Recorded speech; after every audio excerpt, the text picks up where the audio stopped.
Boa noite, Mirna. Tudo bom? Tá me ouvindo direitinho aí? Boa noite. Vamos esperando o Gerson entrar pra gente dar início à nossa palestra de hoje com o tema Sois o Sal da Terra. Tema muito bom, mas uma reflexão muito boa na noite de hoje. O Gerson é trabalhador da nossa casa, acompanha as nossas atividades. E quem teve a oportunidade de assistir palestra dele lá no nosso Centro Espírita sabe que elas são sempre muito boas. E boa noite, Gerson. Boa noite. Tudo bom? Boa noite a todos que nos ouvem. Tudo bem? Tudo tranquilo? Tá me ouvindo direitinho? Estou ouvindo bem. Bom, então, agora faltam uns minutinhos ainda. Vamos deixar o pessoal ir entrando aos pouquinhos. Certo. E daí depois a gente começa. Oi, a Vânia mandou um oizinho ali. Uhum. Bom, lembrando então que nesse mês de junho, a gente vai intensificar nossas atividades. Vamos ter palestras nas segundas, nas quintas e bate-papo nas quartas-feiras. Não todas, vão ser 2 do mês, né? Então, na quarta que vem, nós já vamos ter um bate-papo que vai ser bastante interessante, que o tema é o Evangelho no Ar. E aí, lá vocês vão descobrir, né, do que a gente vai tratar sobre isso. Tema bem importante, bem pertinente, né? Sim, né? É a prática do Evangelho no Ar. A gente segue com os atendimentos fraternos realizados via Skype. Dá para solicitar pelo Facebook, pelo Instagram ou pelo e-mail, que é atendimento. Depois eu coloco o e-mail direitinho, mas que agora eu não lembro de cabeça. Mas solicitando aqui pelo Instagram e tudo mais, também consegue fazer. Bom, então tá. Então, como é de praxe lá na nossa casa, eu vou ler uma mensagenzinha aqui para a gente ir elevando o nosso pensamento. Vou pegar do livro Caminho, Verdade e Vida, psicografado pelo Chico Xavier do Espírito Emmanuel.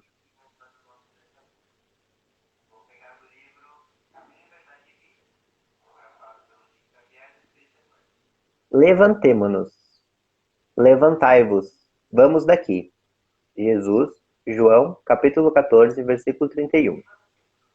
Antes de retirar-se para as orações supremas no horto, falou Jesus ao discípulo longamente, esclarecendo o sentido profundo de sua exemplificação. Relacionando seus pensamentos sublimes, fez o formoso convite incerto no Evangelho de João: levantai-vos, vamos-nos daqui. O apelo é altamente significativo.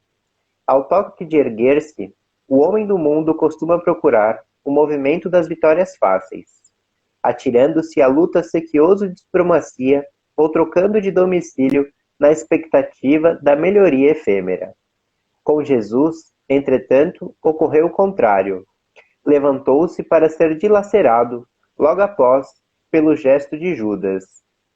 Distanciou-se do local em que se achava, a fim de alcançar pouco depois a flagelação e a morte. Naturalmente, partiu para o glorioso destino de reencontro com o Pai, mas precisamos destacar as escalas da viagem.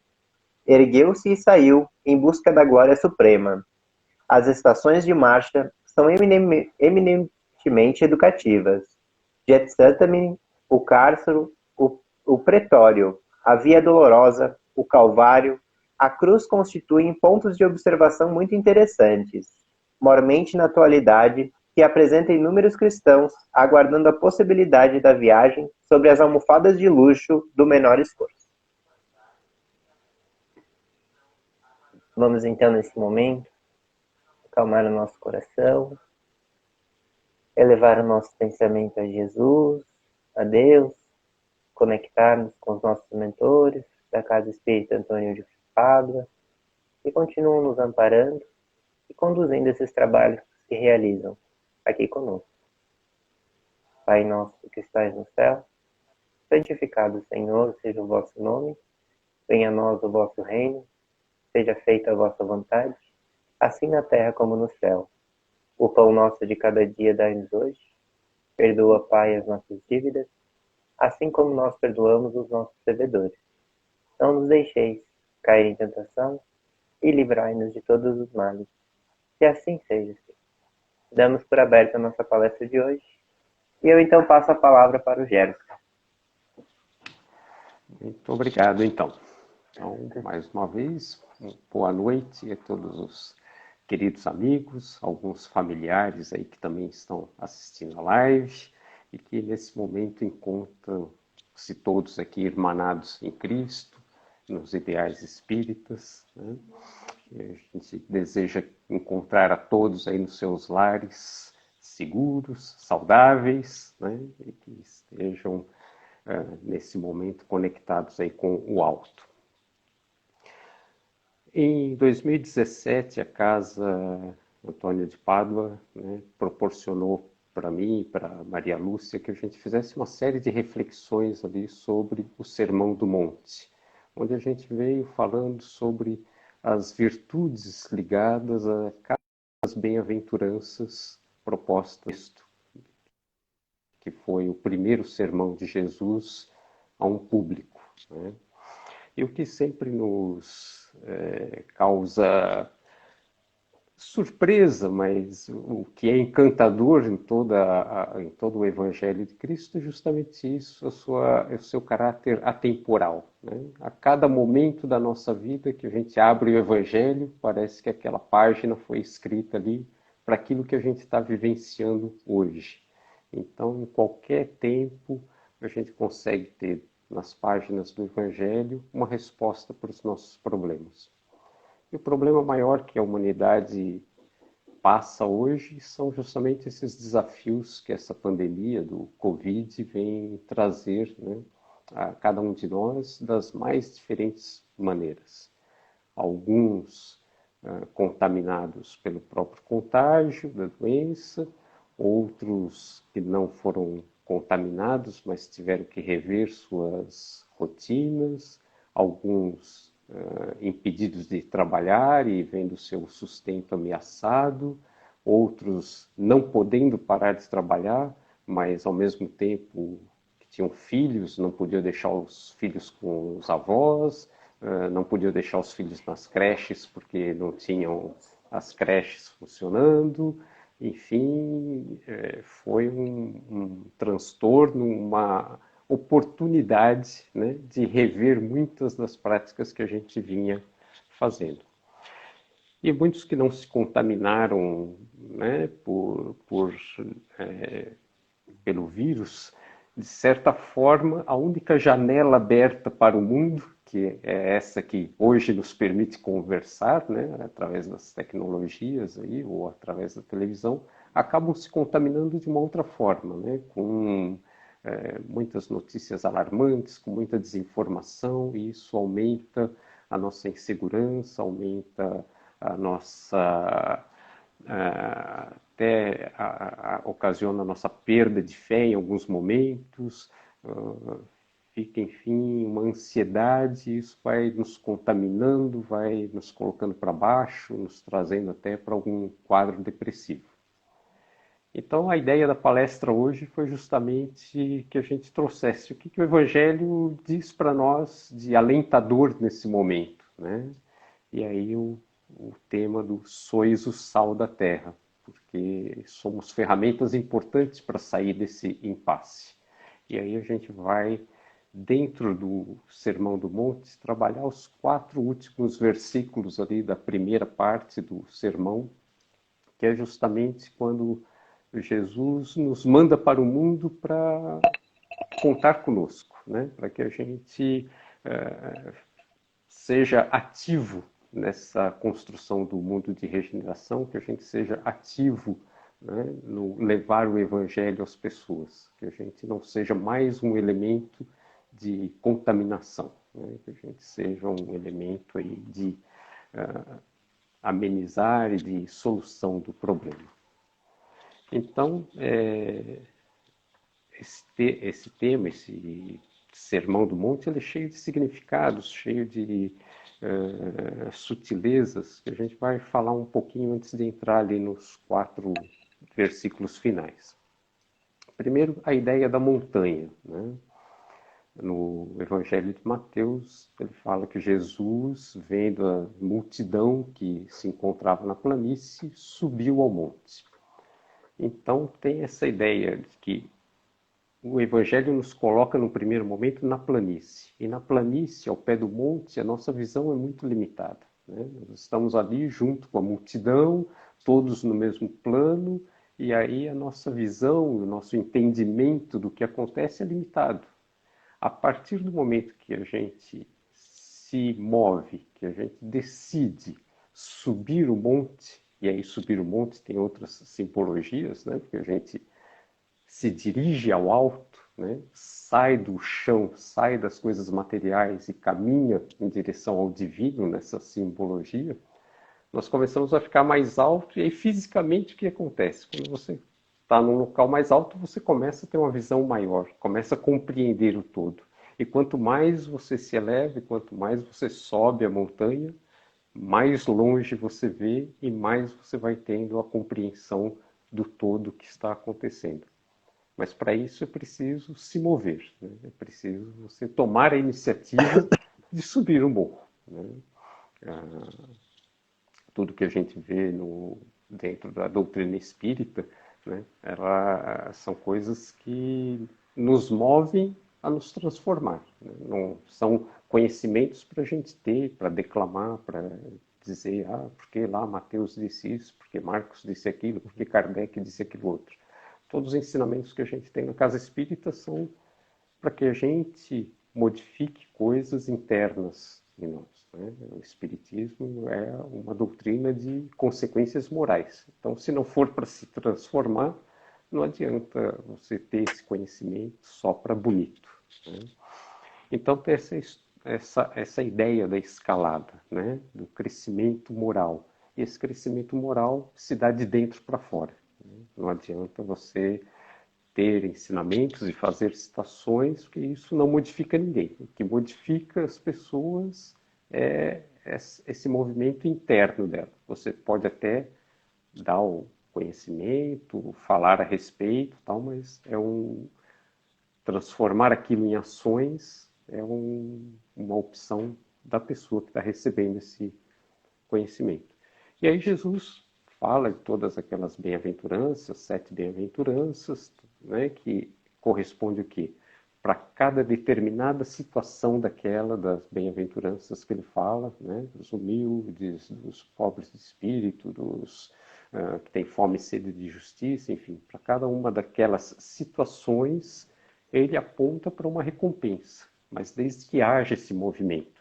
O que é esse movimento? Esse movimento é o desenvolvimento de alguma virtude que vá transformar aquilo que era um desconforto, aquilo que era uma situação adversa, né, em uma recompensa lá na frente. Então, desde que a gente faça esse movimento, desde que a gente haja, né, nesse sentido de desenvolver as virtudes. E aí, no final, ele fala que, né, nos encorajando, depois de dar todas as bem-aventuranças, como quase um discurso de formatura, vamos dizer assim, né? Olha, você que se dispôs a se movimentar, a desenvolver algumas coisas, né, dentro de si, vós sois o sal da terra, vós sois a luz do mundo. Puxa vida, que convite, né? Que coisa bacana para... Olha, agora você está pronto. Vai, né, e trabalha, como quando a gente se forma, né? Você recebeu o canudo, olha, agora você é graduado. Vai e faz. Não é o fim da linha, né? Essa transformação é o começo de você agir, né? Então, essa pandemia, esse isolamento social, essa dificuldade que a gente passa, né, pode até nos dias modernos a gente fazer um comparativo com aquele deserto que os antigos, né, apóstolos, os antigos convertidos tinham que passar, né, ficar meditando no deserto lá 3 meses, 3 anos, tal, para incorporar aquele conhecimento, mudar a sua atitude, ter a compreensão plena daquilo para depois ir agir. Né? Então, nós estamos aqui num deserto muito confortável dentro dos nossos lares, né? E é preciso que a gente não tenha uma postura de ficar esperando a coisa acabar para voltar a fazer o que fazia. Né? Então, é preciso que a gente aproveite realmente esse contato com a família, esse contato dentro de casa, os que estão solitários, né, que repensem os seus valores, para a hora que isso passar, a gente está realmente transformado, né? Senão a coisa não vai ter cumprido seu objetivo. A gente vai, passa um tempo de castigo, volta e faz a mesma coisa. Não, tem que ter um caráter transformador. A gente tem que cogitar, né, de tudo isso que a gente vem fazendo tão no automatismo, né, nessa vida tão atribulada, que a gente entra no piloto automático e vai fazendo, e quando vê, acabou o dia, acabou o mês, acabou o ano, e você pouco fez daquilo que se propunha a fazer, né? Então, a gente vai ver ali que Jesus inicia esse sermão, né, vendo as pessoas que estavam em aflição. Então ele não critica, ele não diz você deve fazer assim, você deve fazer assado. O que Jesus faz é justamente amparar, alimentar a esperança das pessoas, né? E nos dá esse passo a passo. Então ele fala ali das primeiras 7 bem-aventuranças para que a gente desenvolva ali, né? Os pobres de espírito, que é que desenvolva a humildade. Humildade é o que? É ficar numa posição subalterna? Não, humildade é reconhecer o seu real valor, né? Você não se achar mais do que ninguém e não se achar menos que ninguém. Você saber que por mais que a gente saiba alguma coisa, por mais que a gente domine um assunto, a gente pode ser expert naquele assunto, mas a gente não domina tudo, né? Em outras áreas, outras pessoas saberão mais do que nós. Então, é ter essa humildade, ter esse espaço dentro da gente para aprender mais coisas, né? Se eu sou orgulhoso, acho que já sei tudo, não tenho espaço para aprender mais nada. E aí começo a ficar velho, né? Porque não acrescento nada novo. Então é preciso que a gente esteja aberto a novos conhecimentos. Para isso é preciso que a gente tenha a humildade de reconhecer que não sabe tudo. E aí ele vai, né, falando da resignação, né, dos mansos e pacíficos, que não são também aqueles que aceitam tudo, mas são aqueles que, dentro de um ambiente adverso, conseguem não perturbar sua paz interior, conseguem agir racionalmente. Vai falar do perdão dos misericordiosos, vai falar do desenvolvimento da fé, que até certo ponto a gente pode, embora a gente possa muita coisa, a gente não pode tudo. Em determinado momento a gente precisa do auxílio do divino, e o divino nos auxilia através de outros irmãos nossos, né? Não tem essa de milagre, estou numa situação, plim, aparece uma coisa ali e resolve o meu problema. Não, vai aparecer alguém, né, intuído, né, pela espiritualidade, pelo divino, para vir e me dar suporte para superar aquela situação. Então é preciso que a gente esteja, né, tenha essa humildade para receber, tenha essa fé de que na hora que for preciso vai surgir uma solução através de alguém, né? É preciso que a gente tenha a espontaneidade, é preciso que a gente tenha o altruísmo, enfim. E a virtude máxima que ele coloca é a da caridade, né? Então, a virtude a gente vai desenvolvendo no dia a dia, a gente vai desenvolvendo no contato de uns com os outros, né? Não adianta você fazer uma meditação, se encerrar num ambiente onde você não tem contato com ninguém, vou desenvolver a paciência. Não, você precisa de um personal trainer ali para desenvolver a paciência. Tem que ter alguém que te, né, atazane a vida para você se demonstrar paciente, senão, né, se nada lhe acontece, não tem o exercício da paciência. Então, os 4 versículos finais, ele diz assim: vós sois o sal da terra, e se o sal perder o sabor, com o que se há de salgar? Para nada mais presta, senão para lançar fora e ser pisado pelos homens. Vós sois a luz do mundo. Não se pode esconder uma cidade edificada no alto do monte. Nem se acende a candeia para colocá-la debaixo do alqueire, mas no velador, e onde dá a luz a todos que estão na casa. Assim, resplandeça a vossa luz diante dos homens, para que vejam as vossas boas obras e glorifiquem a vosso Pai que está nos céus. Então vamos pensar um pouquinho aí sobre cada um desses 4 versículos. O primeiro e mais interessante ali, o mais rico, é justamente esse do sal, né? Porque o sal que ele proporciona, o sal dá sabor, o sal tempera, o sal conserva, o sal mantém a pureza dos alimentos, né? Antes da gente ter geladeira e tal, se salgava a carne, se conservava os alimentos no sal e tal, e tem um caráter subjetivo aí que é o da discrição. Né? Então, como é que é isso? O sal dá sabor. Mais do que dar sabor, né? O sal realça o sabor dos alimentos. Então, é aquela coisa assim, ele não transforma, mas ele busca o que tem de melhor no alimento e acende aquilo que tem de melhor, né? Usado na medida certa. Então, isso tem um caráter muito, muito profundo, porque é justamente que a gente possa, né, levar a palavra, possa levar o exemplo até as pessoas, para despertar nelas aquilo que elas já têm de melhor. Né? Que a gente possa temperar a vida das pessoas. Esse é o convite do Cristo quando nos chama de sal da terra. Né? E ele fala também que o sal não deve perder o sabor, no sentido de que a gente deve conservar a pureza do ensinamento. Né? Num país bem miscigenado como o nosso, de tantas culturas, e que faz a nossa real riqueza, é comum a gente começar a misturar conceitos de uma religião, de outra religião, acrescentar coisas onde não havia e ir transformando, né, a nosso bel prazer. Olha, que me convém mais, né, esta versão aqui, e aí enxerta ali e tal, e vai fazendo um evangelho todo pessoal. Não, não é assim. A gente tem que conservar, né, o ensinamento. Não é uma questão de ser puritano, né, mas assim, o que é. Né? Então não adianta começar a misturar coisas, até porque quase todas as religiões têm uma mesma linha, né? É o amar a Deus, amar ao próximo.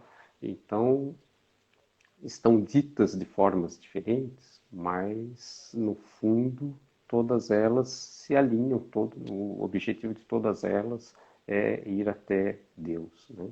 Então, a gente tem muita sede de novidade nessa nossa sociedade atual. E aí a gente vai buscar coisas que faziam aquilo que a gente já estava fazendo. Né?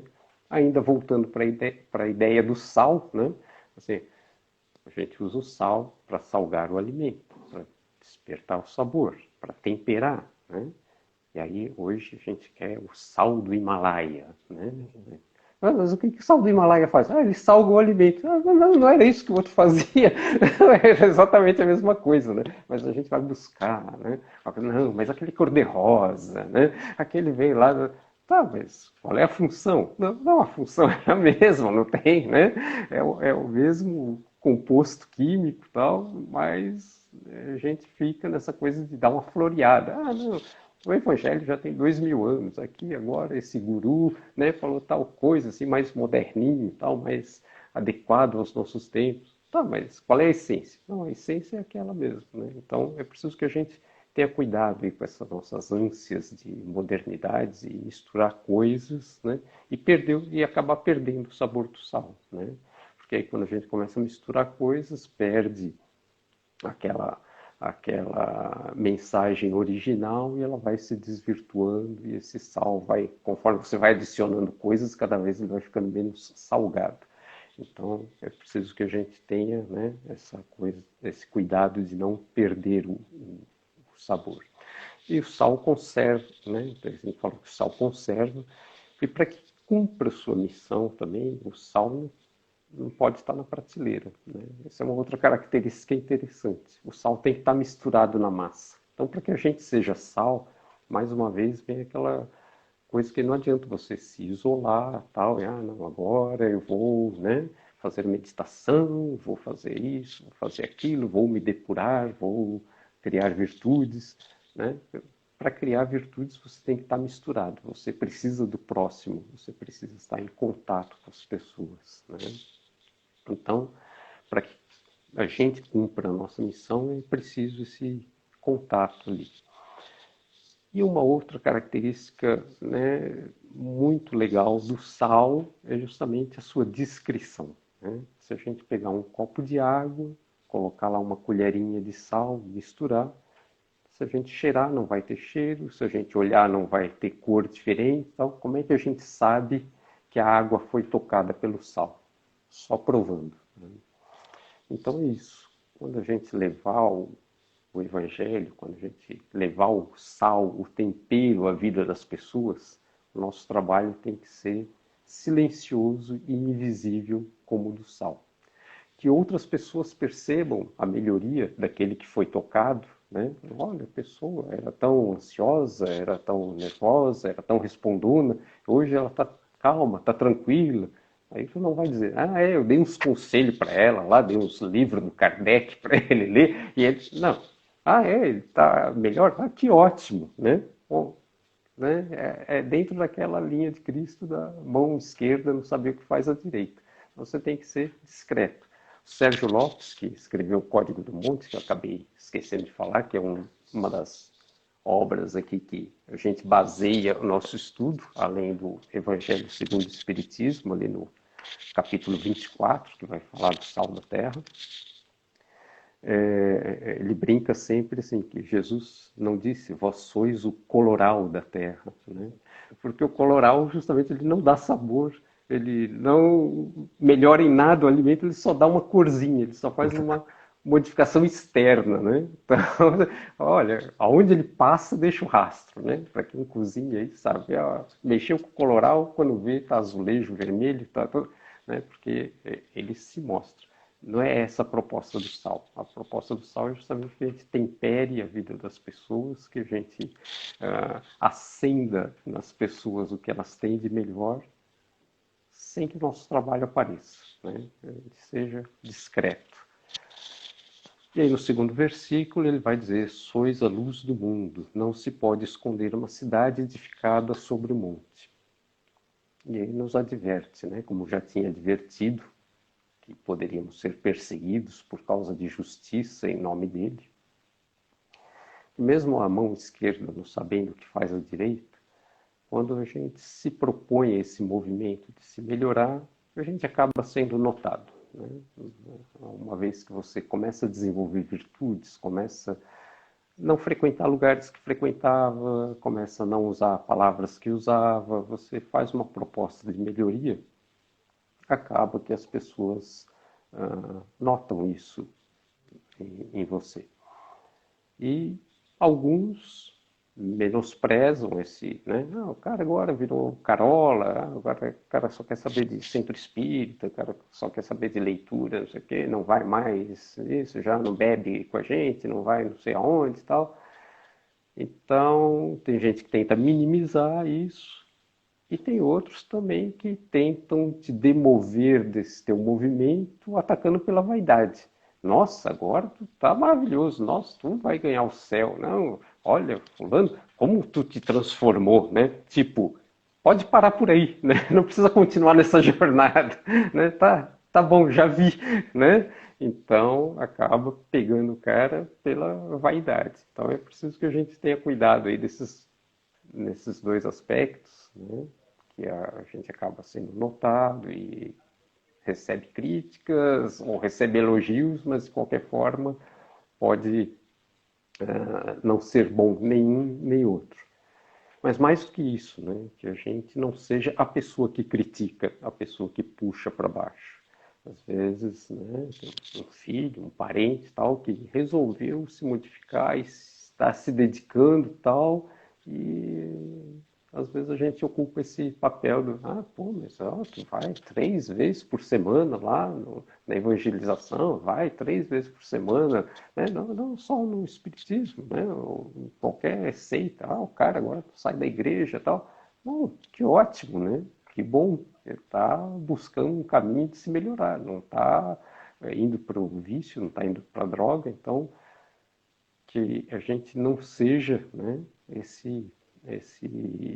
que faz esse papel de demover as pessoas dos seus empenhos em se melhorar. E no outro versículo ele vai falar: nem se acende a candeia e se coloca debaixo do alqueire, que era tipo de um vaso ali que eles usavam para medir as coisas, né?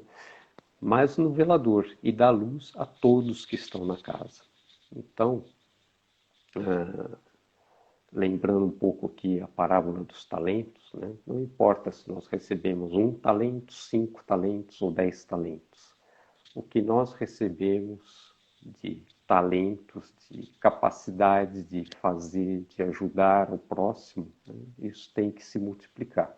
Isso não pode nem ser escondido, né? Tem certas seitas aí de caráter meio ocultista, olha, o que tu aprender aqui dentro, né? Tu não pode sair falando por aí, isso aqui é um segredo. Não, tudo que a gente aprende no Evangelho, em qualquer seita que seja, o que a gente aprende no Espiritismo, é para ser divulgado, é para ser compartilhado, né?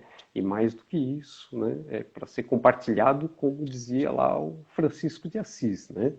E de pregar o Evangelho o tempo todo, se preciso, com palavras, né?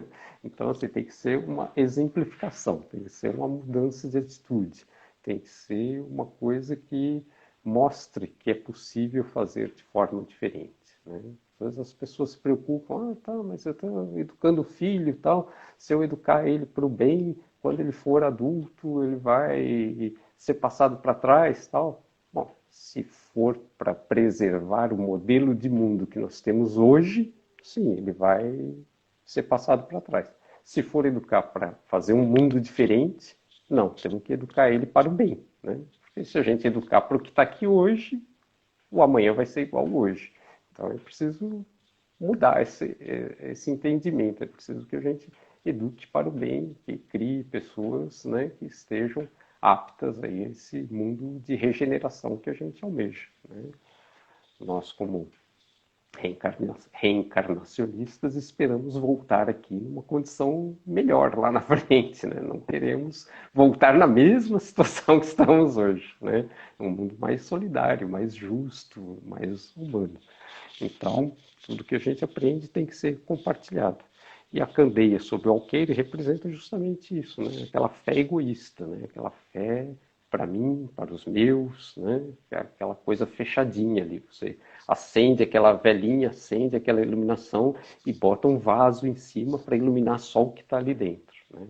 Não, essa luz tem que ser colocada no velador, tem que ser colocada no alto para iluminar a casa, para iluminar o bairro, para iluminar o país, para iluminar o mundo, né? Sempre levando nessa ideia de exercitar o Evangelho, né? Não são só palavras para ficar recitando, para ficar declamando aqui e ali, são atitudes, né? E o último ali, ele diz: assim resplandeça a vossa luz diante dos homens, para que vejam vossas boas obras e glorifiquem a vosso Pai, que está nos céus. Olha só que legal. Brilha a vossa luz, não para exibir-se, né, mas para mostrar o caminho. Como o farol, como uma lanterna, né? O farol, a lanterna não ilumina a si próprio. Ele ilumina para mostrar o caminho. Então, para que outras pessoas também vejam que é possível, para que outras pessoas também se animem, né, a fazer de um modo diferente, a fazer de um modo solidário, né? Quando nós vemos no noticiário alguém que fez uma boa ação ali e tal, a gente sempre se admira, né? Olha, ainda tem gente boa no mundo. Sim, tem muita gente boa no mundo, né? O que acontece é que somos maioria os bons no mundo. Acontece que os bons são, às vezes, muito na deles, né? E é preciso que os bons sejam mais ousados para levar esse bem a um número maior de pessoas.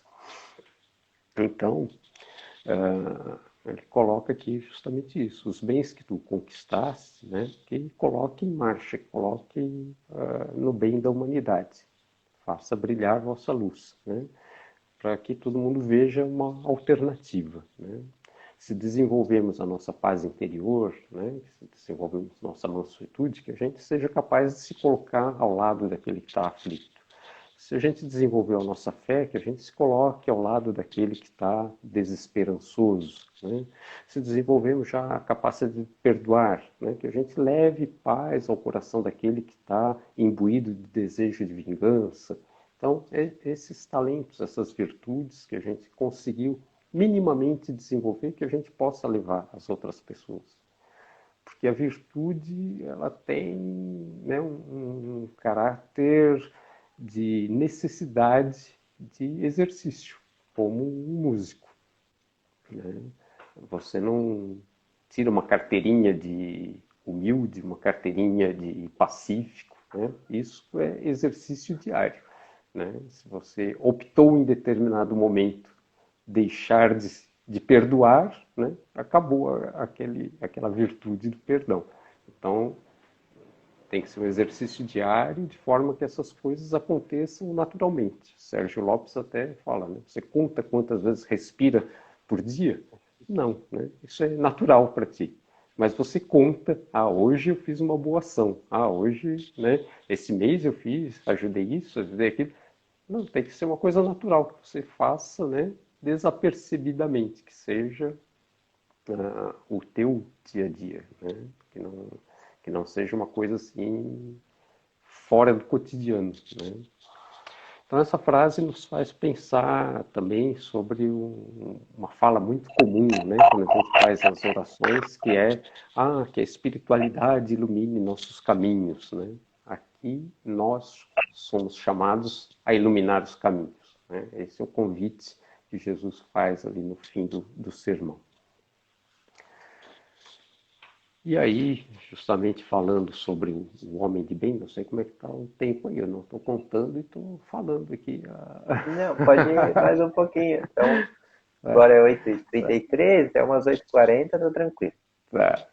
Não. Então, assim, sempre foi desejável, né, que a gente agisse no bem, com solidariedade, justiça, compaixão, né, ou com a caridade, né, que, como entendia Jesus, benevolência, indulgência e perdão.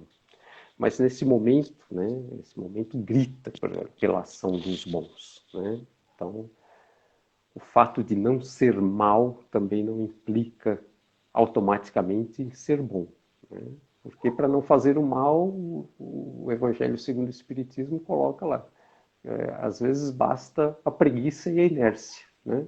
Não, eu não faço mal a ninguém, tá? Mas também não faço bem, também não faço coisa nenhuma, né? Então, sou um sal sem sabor, né? Estou insosso. Então, para fazer o bem, exige ação, exige mobilização. Então, esse é um momento, né, que a espiritualidade, que Cristo, né, que o projeto divino conta conosco, que estamos já, né, há tanto tempo recebendo nas palestras na Casa Espírita, nos passes na Casa Espírita, nos grupos de estudo, né? É impossível que a gente não tenha, né, ainda recebido alguns talentos. É impossível que a gente não tenha, depois de tanto empenho, de tanto evangelho, desenvolvido alguma boa virtude. Né? Então, que a gente não use aquela falsa modéstia, não estou pronto ainda, tal, não sei o quê. Não, que a gente, mesmo tendo pouco, né, como uma pequenina vela, como um fósforo na escuridão é capaz de iluminar, que a gente leve, né, esses nossos talentos a serviço, né, de melhorarmos. Às vezes são coisas simples, a gente fica imaginando, né, grandes ações, tal, mas como a gente falou no começo ali, né, dessa contaminação virtual aqui pelos WhatsApps, pelos Facebooks e pelas redes sociais, né, a gente pode começar não compartilhando coisas que deixam para baixo. Receber um negócio ali, pô, mas é verdade isso aqui? Pô, não precisa passar adiante, né? Morre ali, vamos cortando o mal, né, em atitudes simples, né? Alguém está lá desesperado, não sei o quê, porque eu vi lá que aconteceu isso. Não, pode ser que não seja bem assim, não, né? Vamos levando, né, a paz para o coração das pessoas, vamos compartilhando coisas que elevem o pensamento, vamos tendo boas conversas, para que a gente minimize esse momento de ansiedade, esse momento que traz aí as pessoas à beira da depressão, né? Se tiver tempo, eu queria ler uma mensagenzinha do Bezerra que fala justamente sobre o sal da terra. Tá, pode Para a ler, gente Gerson, poder tem... fazer a nossa reflexão final, né? Tá, então tá. Então, assim, a gente já vai agradecendo aqui, né? Dizendo que cada discípulo do Mestre, né? Cada um de nós deve ser individualmente um facho de luz a iluminar os caminhos, né? Então Bezerra vai nos dizer o seguinte: sois o sal da terra e deveis preservar-lhe o sabor. Fez-se necessário que os disparates tomassem conta da cultura, entorpecendo-a ou agredindo-a vilmente, a fim de que possa experimentar a renovação ético-moral que se lhe faz imprescindível. A vós, que sois o sal da terra, cabe a tarefa de desenvolver este postulado doutrinário de renovação do mundo, iniciando essa renovação em vós próprios, trabalhando os metais do mundo íntimo para que se tornem maleáveis ao amor, e nele insculpam a promessa de Jesus de que a felicidade, não sendo deste mundo, pode ser alcançada através dele. Cabe-vos a permanência no ideal, não compreendidos, compreendendo, malsinados, perdoando, perseguidos, tendo misericórdia.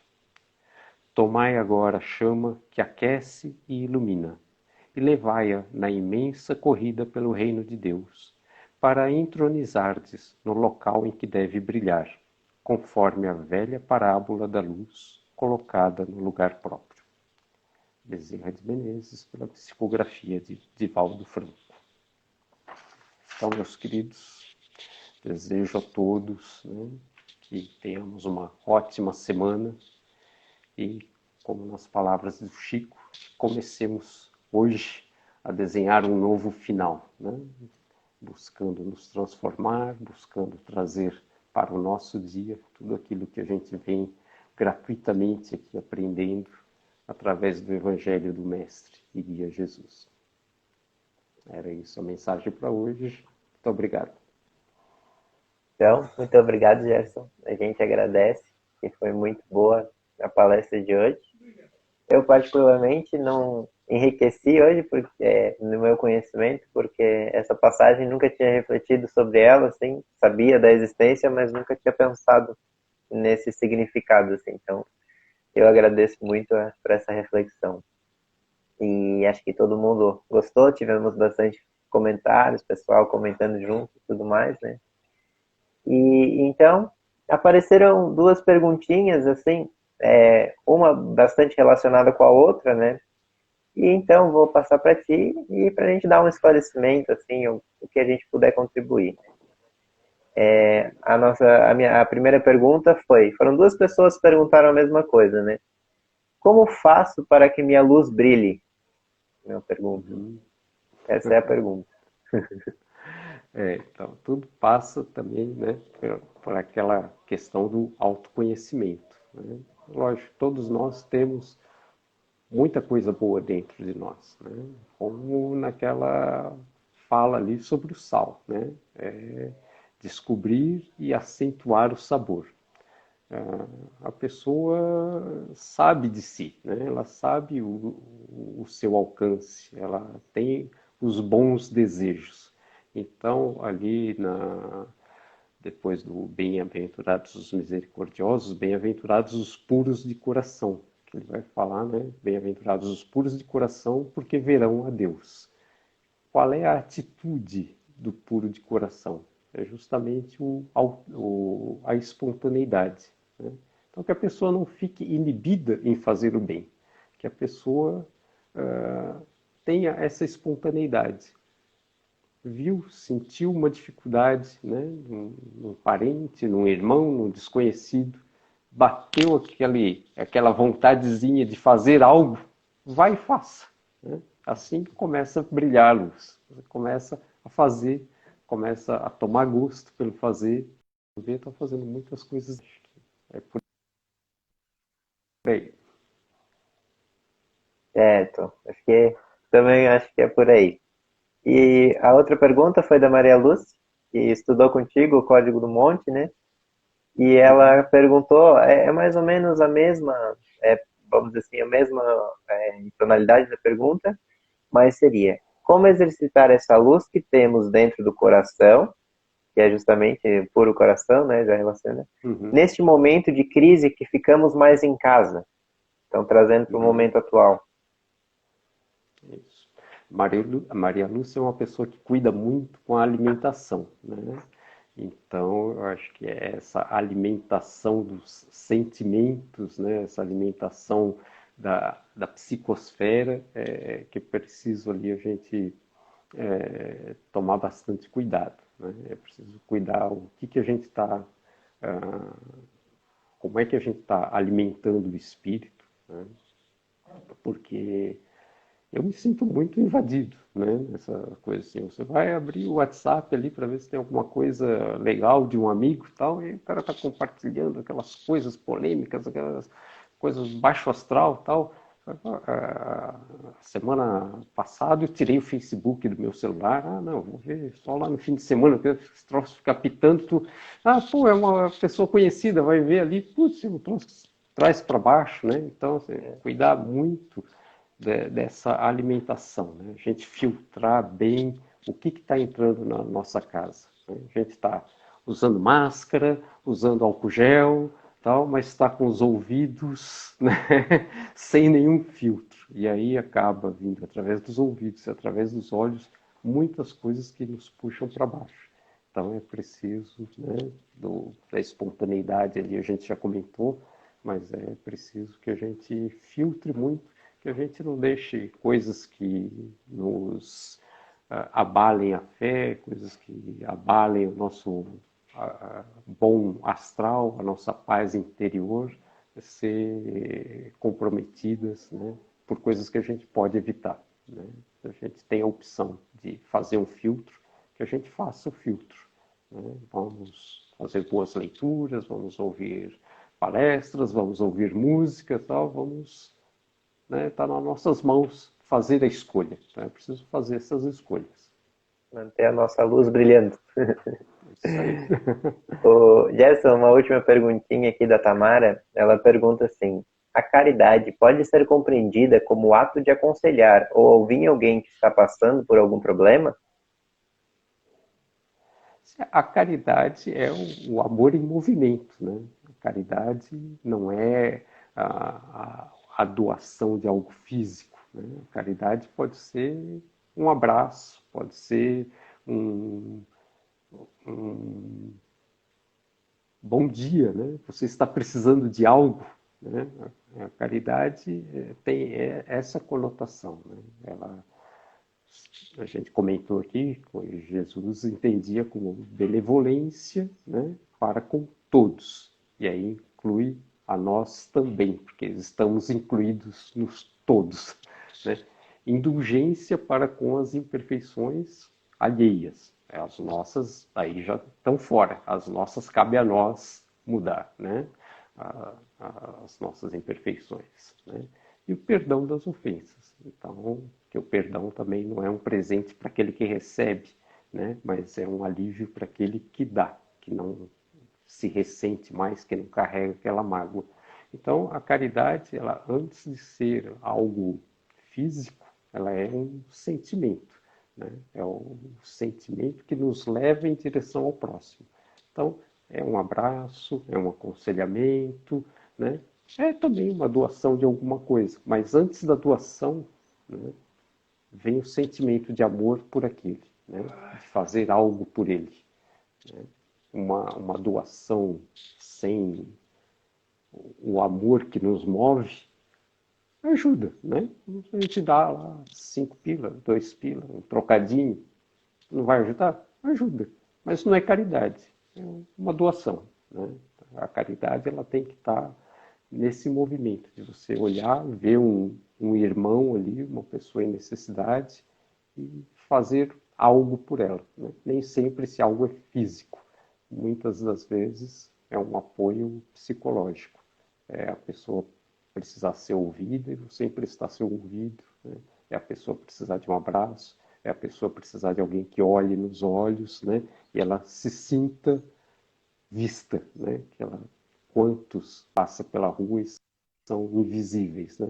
Não estamos nem falando da questão do morador de rua, né? Às vezes os garis, às vezes no nosso prédio, porteiro e tal, o cara vem, passa batido, não dá bom dia, não dá boa noite, né? São pessoas que vão se tornando invisíveis no nosso dia a dia, né? A caridade passa por isso, passar ali e rever e ver que tem um irmão nosso que faz um trabalho importante, né? Ou que está numa dificuldade e tal, e reconhecê-lo como pessoa, como irmão, como filho de Deus. E às vezes até isso se passa com algumas pessoas próximas, né, Gerson? A gente fica tão atucanado no dia a dia, e não consegue perceber, às vezes, que alguém precisa de uma atenção, alguém precisa de um abraço, de um sorriso, e desse Uhum. carinho todo, né, que move a caridade. Então, eu acho que tu acabou respondendo, tinha mais uma pergunta, e como a gente já está no horário, mais ou menos assim, vamos dando por encerrado, né, o nosso bate-papo, a nossa palestra. Eu convidar a todos para nossa, na quarta-feira, vamos ter atividade de bate-papo, e eu acho que vai ser bem um complemento assim também dessa conversa que a gente teve hoje. Vamos continuar discutindo caridade, pensamento, amor e o nosso papel mesmo nessa prática do amor, nesse como o sal da terra. Então, queria agradecer imensamente ao Gerson, que esteve aqui nessa noite, se disponibilizou trazer esse tema, essa reflexão. Agradecer a todo mundo que assistiu às nossas lives, e vocês possam estar nos acompanhando na segunda e nas quintas, e nas quartas, eventualmente, né? E desejar muita luz para todos nós, e que possamos nos manter firmes. Se o Gerson quiser mandar também um abraço, fazer uma palavra final para os nossos ouvintes. Uhum. Então, agradecer aí pela participação de todos, né, e que a gente possa estar se encontrando, ainda que virtualmente, mais vezes aí ao longo aí da nossa jornada. Então, uma boa noite, uma boa semana a todos. Então tá. Lembrando então que temos agora eu lembrei, eu até postei o e-mail do atendimento fraterno nos comentários, mas vou repassar que no início eu não informei direito, né? Que é o e-mail para tu agendar um atendimento fraterno, para ti ou para alguém que está precisando, é atendimento fraterno, CEAP, tudo junto, @outlook.com. Ou se não, tu pode mandar uma mensagenzinha no Facebook, no Instagram, no e-mail do CEAP mesmo, quem está na lista de e-mail, e a gente consegue fazer esse agendamento com os nossos trabalhadores.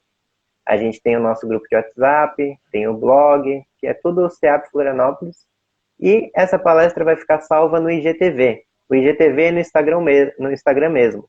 Se tu acessar nosso perfil do CEAP, ali tem quando desce ali para aparecer as publicações, tem uma espécie de TVzinha ali. Quando tu clica ali na TVzinha, vai aparecer a palestra do Gerson daqui a pouco, e todas as palestras que foram salvas no IGTV. Acho que a gente começou com a da Mônica. Então, quem não conseguiu assistir tudo, quer assistir de novo, então pode estar assistindo essas palestras de novo. Então, antes que o Instagram nos encerre a nossa live aqui, vou fazer a nossa prece de encerramento. Vamos então agradecer à espiritualidade amiga, ao Gerson, aos bons espíritos que nos ampararam nessa noite, todos os nossos queridos amigos, frequentadores que nos assistiram, e pedir a Deus que essa luz que se brilhou hoje aqui possa ser encaminhada para todos aqueles irmãozinhos que são necessitados dela. Pai nosso que estás no céu, santificado, Senhor, seja o vosso nome, venha a nós o vosso reino, seja feito, Pai, a tua vontade, assim na terra como no céu. O pão nosso de cada dia dai-nos hoje, perdoa, Pai, as nossas dívidas, assim como nós perdoamos os nossos devedores. Não nos deixes cair em tentação, mas livrai-nos de todos os males. Que assim seja. Que assim seja. Uma boa noite, Gerson. Boa noite a todos. E boa noite a todos.